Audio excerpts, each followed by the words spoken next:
Hello, my dear students. Welcome to my channel, Dikshit sir. I am Surya Dikshit. And we are going to read about work. My dear students, अब हम unit 4 class 11th के unit 4 last chapter में, ठीक है, यानी कि first book के last chapter में घुस चुके हैं, जिसका नाम है my dear students work, energy and power. ठीक माय डियर स्टूडेंट्स, ये तीनों इन वन चैप्टर में है। हम सबसे पहले आज यानी कि आज के फर्स्ट लेक्चर में वर्क के बारे में बात करेंगे, ठीक है। तो इन दोनों टॉपिक को भूल जाइए, आज हम केवल वर्क के बारे में बात करने वाले हैं माय डियर स्टूडेंट्स, ठीक है। माय डियर स्टूडेंट्स, समझिएगा कि वर्क क्या होता है। सपोज कर लीजिए ये कोई हॉरिजॉन्टल प्लेन है, इस पे एक बॉडी है, ठीक माय डियर स्टूडेंट्स, ये कोई बॉडी है। ये क्या होती है, इस पे फोर्स लगाया जाता है जब, तो कुछ डिस्प्लेस होती है। मान लीजिए एस डिस्प्लेस होती है। क्या लगाया जाता है जब? फोर्स लगाया जाता है। फोर्स क्या है? Vector quantity. डिस्प्लेसमेंट क्या है? Vector quantity. डिस्टेंस स्केलर है, याद रखिएगा, डिस्टेंस स्केलर क्वांटिटी होता है और डिस्प्लेसमेंट वेक्टर क्वांटिटी होता है माय डियर स्टूडेंट्स। यानी कि जब फोर्स लगाया जाता है तो ये जो डिस्प्लेसमेंट होता है माय डियर स्टूडेंट्स, तो जिस चीज की वजह से, यानी कि अगर हम किसी बॉडी पर फोर्स लगाते हैं और वो एक्चुअली में कुछ, एक्चुअली का मतलब कि वो करे ही करे, मतलब कि एक्चुअली में क्या करती है, वो कुछ डिस्प्लेसमेंट कवर करती है, तो उस चीज को कहते हैं माय डियर फ्रेंड्स वर्क। अगर क्या हो, वर्क हम फोर्स हम अप्लाई तो कर रहे हैं, लेकिन डिस्प्लेसमेंट अगर ना हो तो उसे वर्क नहीं कहेंगे। जब तक डिस्प्लेसमेंट ना हो फोर्स लगाने पर उसे वर्क नहीं कहेंगे। लेकिन अगर माय डियर स्टूडेंट्स डिस्प्लेसमेंट हो रहा है फोर्स लगाने पर, तो उसे क्या कहेंगे? वर्क कहेंगे। That is clear.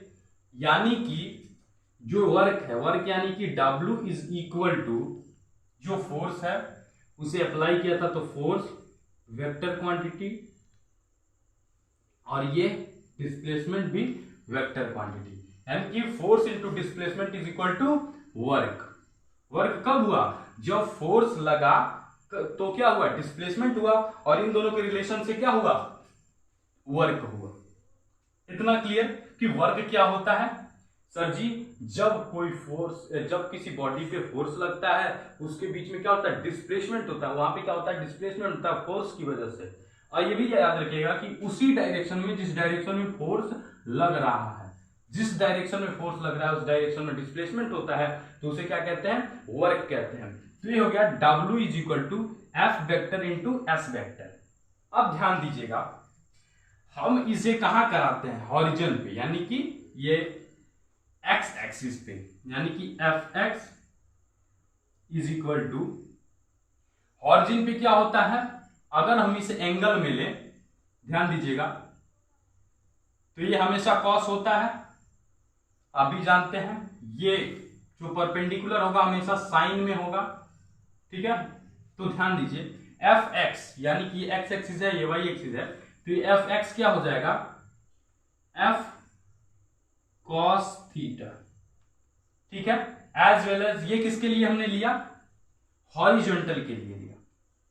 अगर हम क्या करते हैं? हॉरिजॉन्टली वर्क करते हैं। आप पूछते हैं ना, चलिए सर हम ये तो जान गए कि ये वर्क हो रहा है, अब वर्क कैसा हो रहा है? अगर वर्क हॉरिजॉन्टली हो रहा है, यानी Fx की तरह हम फोर्स लगा रहे हैं, तो होगा क्या? F cos theta. अगर हम क्या अगर हम क्या करना है, हम परपेंडिकुलर लगा रहे हैं,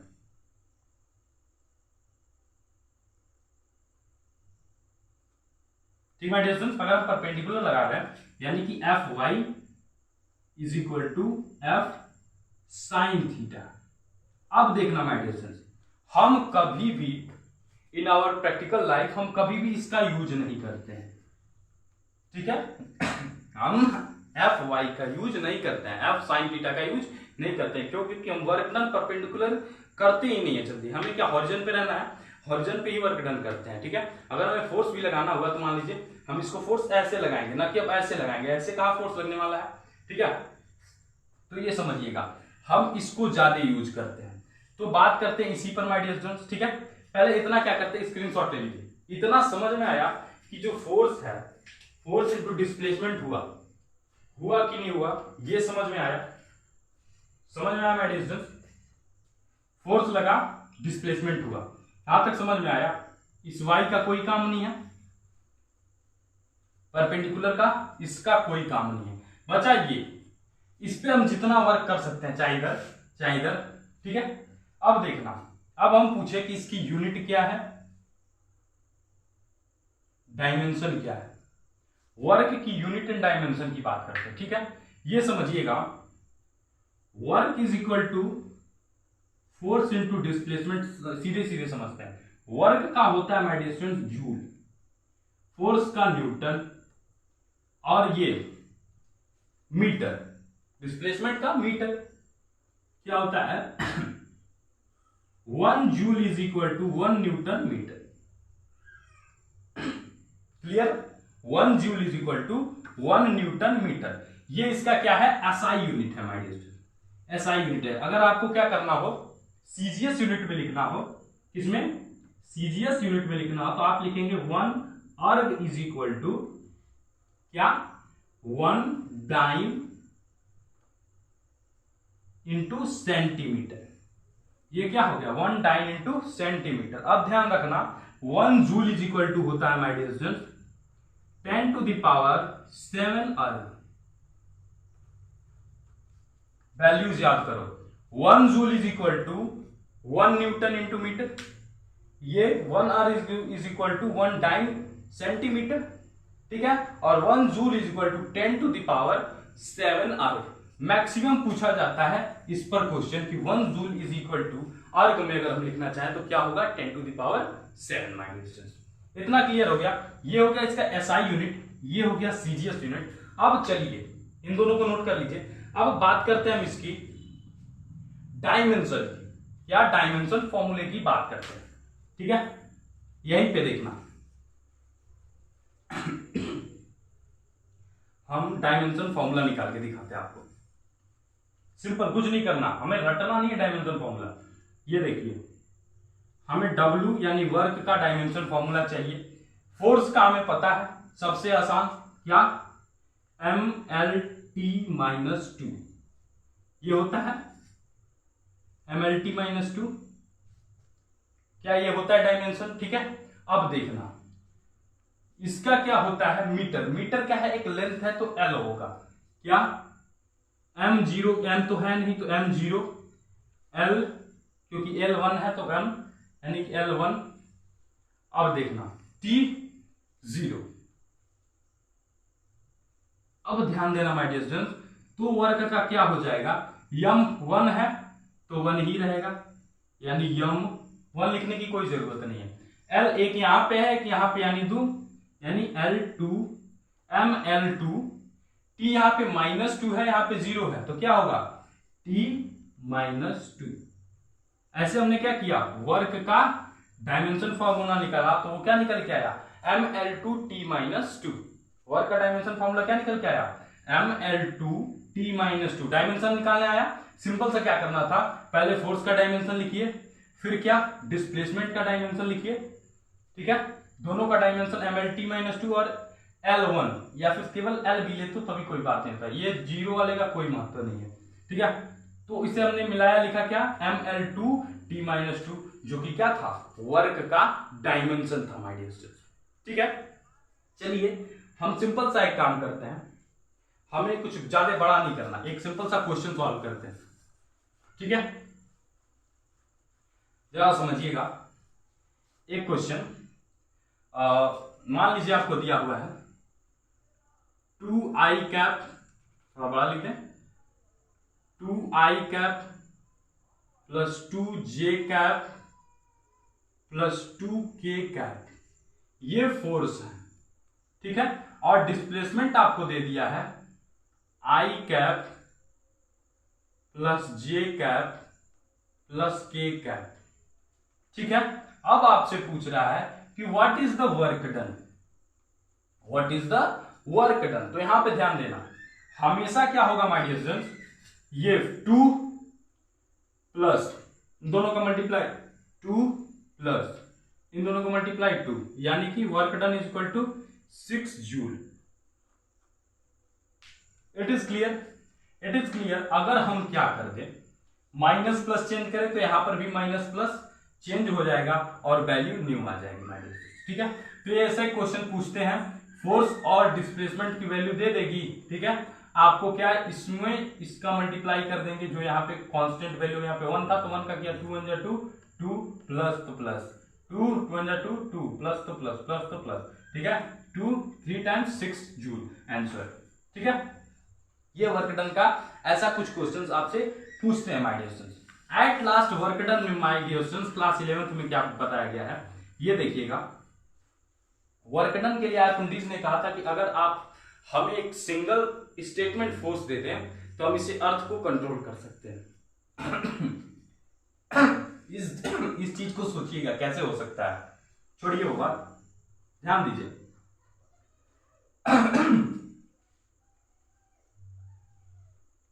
माय डियर स्टूडेंट्स, ये एक ग्राफ है। ठीक है, मान लीजिए ये ए है, ये बी है। ठीक है, ये फोर्स को डिनोट कर रहा है, ये डिस्प्लेसमेंट को डिनोट कर रहा है। अब बताना किस चीज का ग्राफ है ये? सर जी, जब फोर्स की बात हुई है, डिस्प्लेसमेंट की बात हुई है, यानी कि ये जो ग्राफ बना है ये वर्क डन का ग्राफ है माय डियर स्टूडेंट। क्या है? फोर्स और डिस्प्लेसमेंट मतलब वर्क डन का बात हुआ है। ठीक है, वर्क डन यहां पे समझना,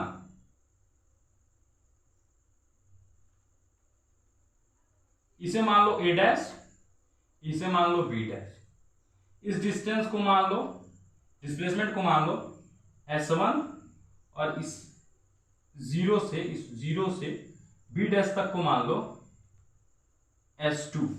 तो माय डियर स्टूडेंट्स, जब हम क्या करेंगे, जब हम इंटीग्रेशन निकालेंगे किस चीज का, समझना जरा, इस पूरे का में वर्क डन कितना हुआ है, हमें कुछ नहीं करना। हम क्या करेंगे, W is equal to integration of S1 to S2, क्या S1 ये displacement to S2, F vector है।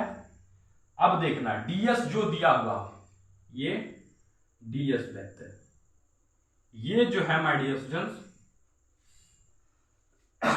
ये इस ग्राफ का मीन होगा।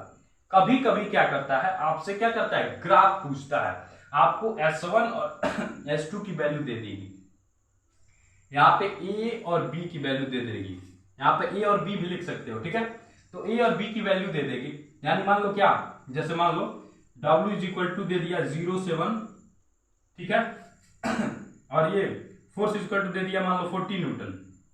ठीक है, और ये दे दिया कि 2 मीटर हुआ था। ठीक है, तो अब क्या आपका सीधा सीधा वैल्यू निकल जाएगा, इंटीग्रेशन की कोई जरूरत नहीं पड़ेगी। लेकिन अगर क्या करें, यहां पे केवल ds ना दे, ठीक है, या फिर कोई साइन कॉस में वैल्यू दे दे, तब क्या होगा, तब ये सब चीजें लगानी जरूरी हो जाएंगी माय डियर स्टूडेंट। इसलिए हम पढ़ते हैं W is equal to integration of S1 to S2 F vector ds vector, F vector into ds vector my dear student. ठीक है, तो ये था इंटीग्रेशन। हमें सिंपल सा ये ग्राफ शो करना पड़ता है कि वर्क डन का ग्राफ क्या है, फोर्स और डिस्प्लेसमेंट के रिस्पेक्ट में कुछ ऐसा कर्व आता है माय डियर स्टूडेंट्स, और इसको ऐसे डिनोट करते हैं, और इसका फॉर्मूला आता है W is equal to S1 to S2 का इंटीग्रेशन। ठीक है, integration of S1 to S2 F vector into ds vector. ठीक है माय डियर स्टूडेंट्स, तो ये था वर्क में आपको समझ में आया क्या क्या, ध्यान दीजिएगा। वर्क में हमको आपको बताया कि हॉरिजॉन्टल और परपेंडिकुलर पे कैसे वर्क करता है। परपेंडिकुलर का हम यूज नहीं करते, हम हॉरिजॉन्टल का यूज करते हैं, तो हमेशा W equal to F ds या फिर F यानी कि force into displacement, force into distance की बात करते हैं। ठीक है माय डियर स्टूडेंट्स, उसके बाद हमने बताया आपको कि कैसे इसका ग्राफ बनता है। ठीक है, और साथ ही में हमने बताया कि ये जो इंटीग्रेशन की वैल्यू है कैसे लागू होती है, साथ ही में हमने आपको एक न्यूमेरिकल कराया। वर्क डन में आपसे इतने ही क्लास 11th में पूछता है, क्योंकि वर्क डन से क्वेश्चंस तब बनेंगे जब आप एनर्जी और पावर को दोनों को रीड कर लेंगे माय डियर स्टूडेंट्स। ठीक है, तो वर्क डन ऐसा मत समझिएगा कि खत्म हो चुका है, जब हम एनर्जी और पावर दोनों का लेक्चर बता देंगे तब हम इन तीनों को साथ में वर्क, एनर्जी एंड पावर पर न्यूमेरिकल्स कराएंगे जो काफी मजेदार होंगे माय डियर स्टूडेंट, और इन तीनों के इफेक्ट साथ में बताएंगे। ठीक है, तो तब तक के लिए जय हिंद, जय भारत। अगर यह वीडियो आपको अच्छा लगा तो please like, share and subscribe my channel Dikshit sir. जय हिंद। You can take the screenshot.